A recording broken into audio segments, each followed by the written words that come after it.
Hi, hello. Welcome to the episode of Isaiah's Newsstand.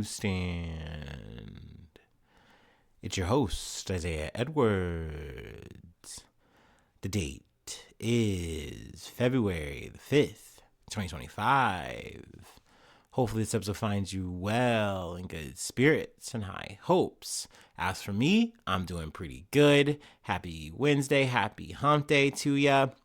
I gotta say, today was good. The outline of it, the infrastructure, all good. I will say though, I spent most of the day just being in my bag, just being upset, just being on some depressing shit. But I will say, I kind of bottled up that energy that I was just kind of schlepping around throughout work, which I gotta say, work was good. It was fine, busy but fine. I had all this mopey ass energy, and I just put it into the gym, and it felt good.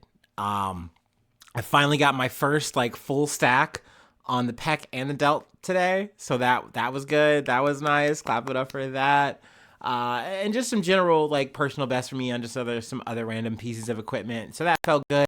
That I'm increasing my range. What I'm attempting to do. I like that. That always feels good.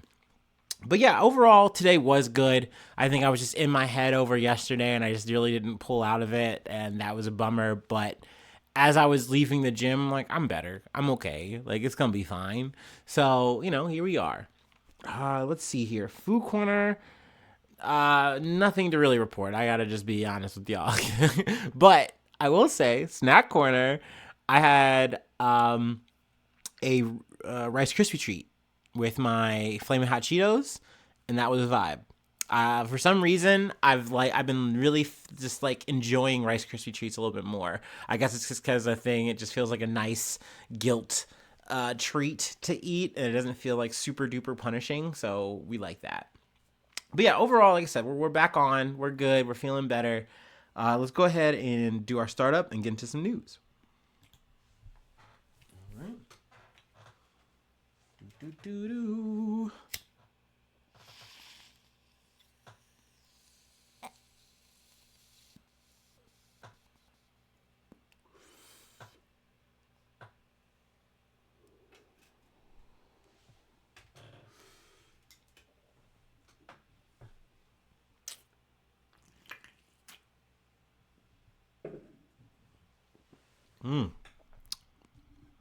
Tasty. Okay. From the Associated Press, U.S. officials now say Trump only wants to displace Palestinians from Gaza temporarily. So this was I want to say, because we've talked about Trump and his feelings on saying, hey, Gaza is like a demolition site. We should relocate all the people there, like all the Palestinians there, and put them in Jordan or Egypt. I'm working out something, and it'll be a good deal. Even though everyone is in like, no, dude, this deal is terrible. No one wants this. Most importantly, the Palestinians do not want this. Needless to say, Benjamin Netanyahu came to America in a big way, which is crazy because he's literally, he has arrest warrants and shit. And it's like, yeah, instead of meeting this guy in like a New York back alley or something, he's like, no, let's just give him front stage. He's going to be our first big visit. Awesome. Love seeing this motherfucker. And even he's like smirking at this proposal that Trump is putting out, because he's like, yeah, I'm dead ass serious. I'm not joking. This is what I want. I'm not being stupid. This is how he feels. So we're now digging into this today because yet again we have to take the shit he says seriously. Like, even if it's just him doing a heat check to see if he can get away with this shit or not, we do have to discuss it. It has ramifications. President Donald Trump's top diplomat and his main spokesperson on Wednesday walked back the idea that he wants the permanent relocation of Palestinians from Gaza after American allies and even Republican lawmakers rebuffed his suggestion that the U.S. take ownership of the territory. Trump on Tuesday called for permanently resettling Palestinians from war-torn Gaza and left open the door of deploying American troops there as part of a massive rebuilding operation.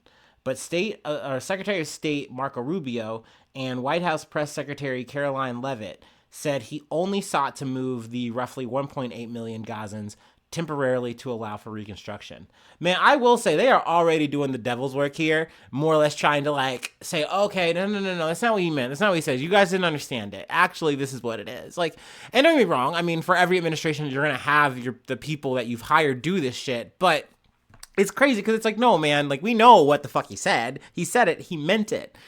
There's, in my eyes, in my mind, there's no way that you can get anyone around the idea saying, hey, we are literally going to have actual factual America occupy Gaza now. Like, move over, Israel. We're going to show you how it's done. And of course, this is why, like, you have Benjamin Netanyahu looking over him like sideways, kind of like smirking and shit, because he's like, you're so crazy, dude. You're so wild for this, bro. And he's like, I think just, I'm wildly paraphrasing here. He's like, I like that Trump is thinking outside the box. We really got to listen to him.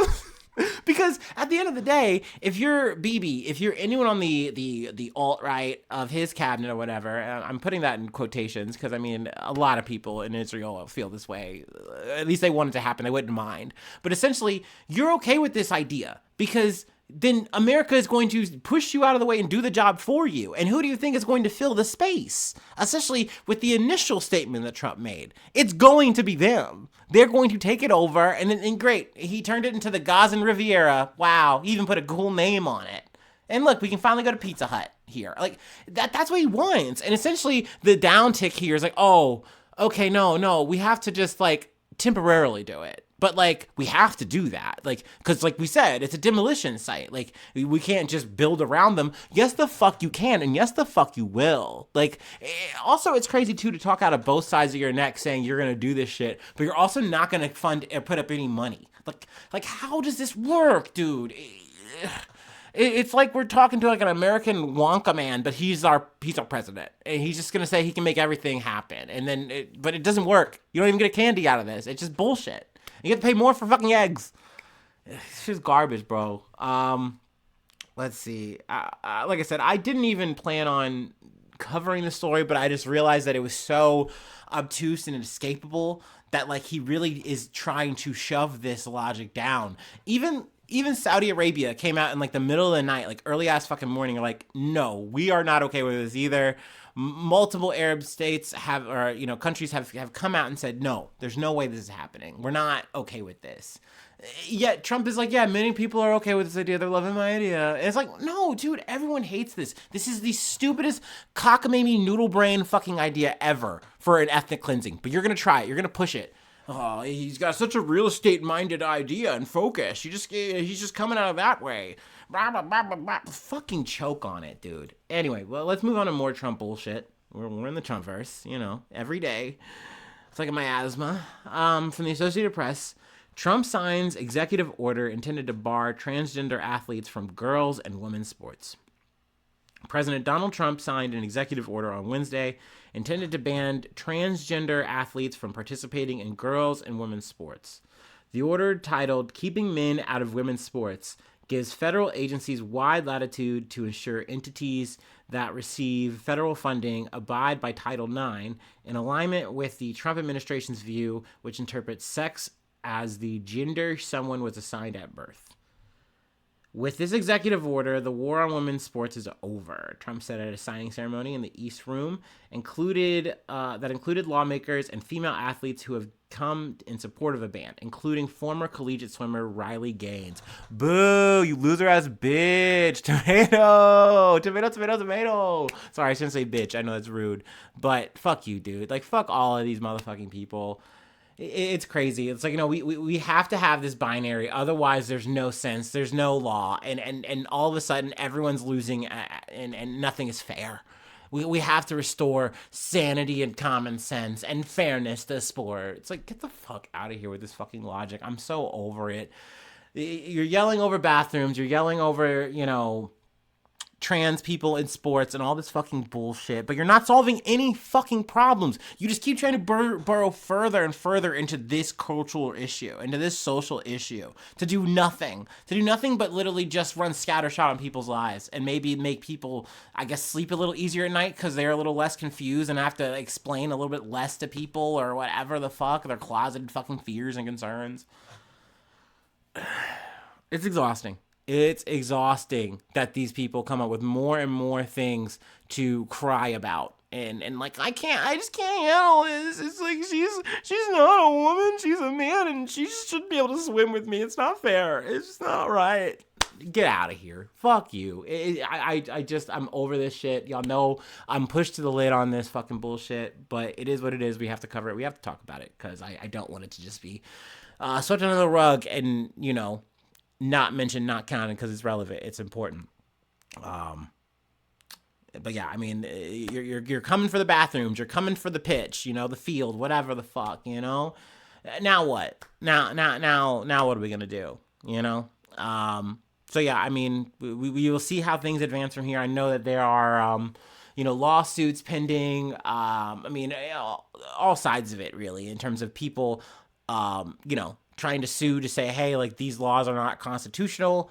There are people who are on these teams that have a person who is trans on the team, give it swimming or whatever. And they're like, well, we're going to sue the school or the whatever. Also, I guess another thing that we are probably going to be covering in the future is how this is going to bleed into like Olympic sports, which was a whole fucking row that we covered last year. I don't know, because I would like to hope that there is a split here in terms of American influence as opposed to like the Olympics.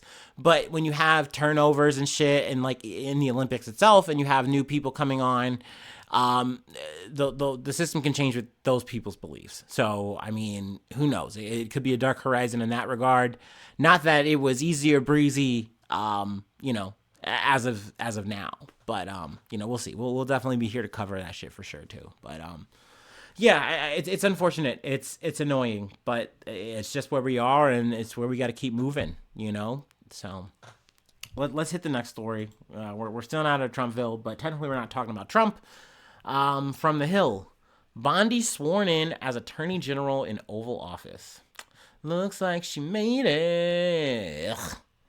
Pam Bondi was sworn in as Attorney General on Wednesday in the Oval Office with President Trump looking on and telling reporters she would be as impartial as a person can be. It's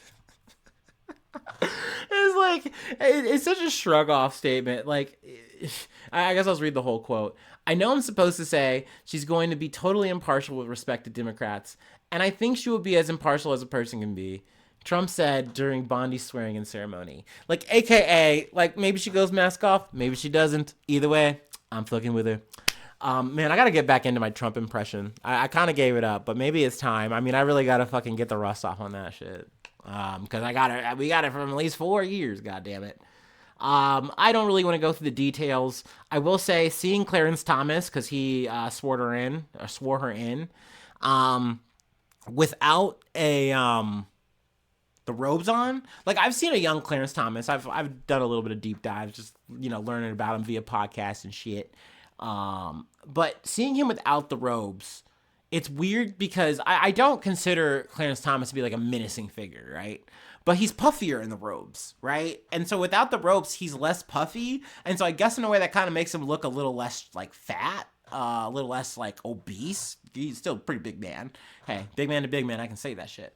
But he's just less puffy, and I feel like that makes him less intimidating, which, not that he's that menacing or whatever, but he's a Supreme Court justice. He is like doing all these fucking draconian decrees left and right.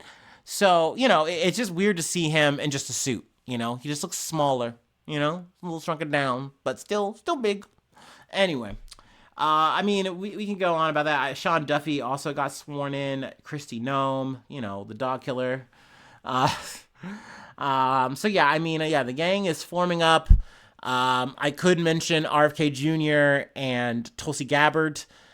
They are getting their full Senate confirmation situation, vote, whatever the fuck. I mean, they're getting in. Everyone's getting in. The gang's all going to get there.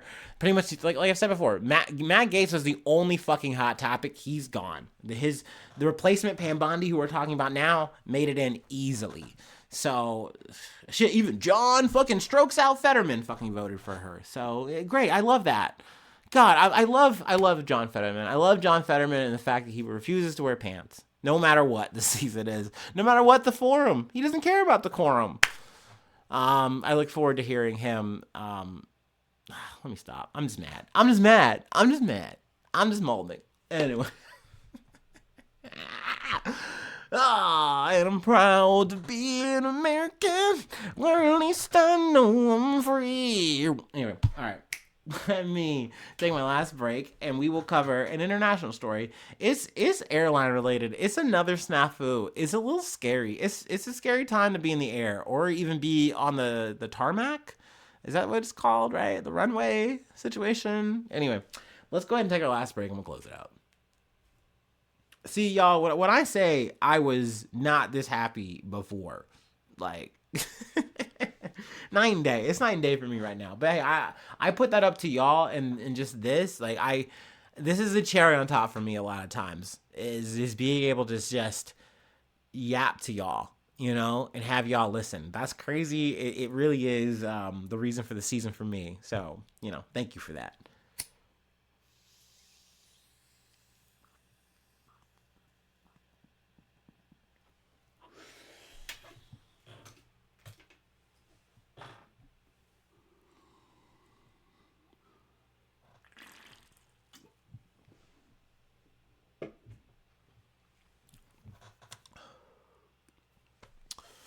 Oh boy. Okay. From the Independent, Japan Airlines plane collides with Delta jet at Seattle airport. The Federal Aviation Administration is investigating after a Japan Airlines flight hit a Delta Airlines plane as the aircraft were taxiing at the Seattle Tacoma International Airport Wednesday. The strike happened around 10:40 a.m. in an area that is not under air traffic control, according to the agency. The Delta's plane's wingtip was struck by the Japan Airlines aircraft. The Delta flight was heading to Puerto I'm sorry, Mexico. Puerto Vallarta, Mexico, with 142 customers on board. The customers deplaned. Why are they calling them customers, not passengers? I don't know why it's irking me. The customers deplaned later, boarded another plane to their final destination. That was not death. Also, isn't there a new Final Destination movie coming out? I've never seen them. Always reference them for jokes, but yeah, I don't like getting spooked, y'all. I said this before, I'll say it again. And like, oh, Final Destination's like more of a thriller, suspense, whatever. It's not even really spooky. I don't want to see people die. Period. Not in a jump scary way, at least. I want to like see like cool action fights. Marvel movie, maybe. I don't know. Shit. I don't want to talk Marvel movies. We're in the weeds. The airport worked with both airlines to deplane passengers. See, now they call them passengers again. And bring them to the terminal. Incoming flights were temporarily paused due to the incident. No one was injured. That's the important part. No one was injured here.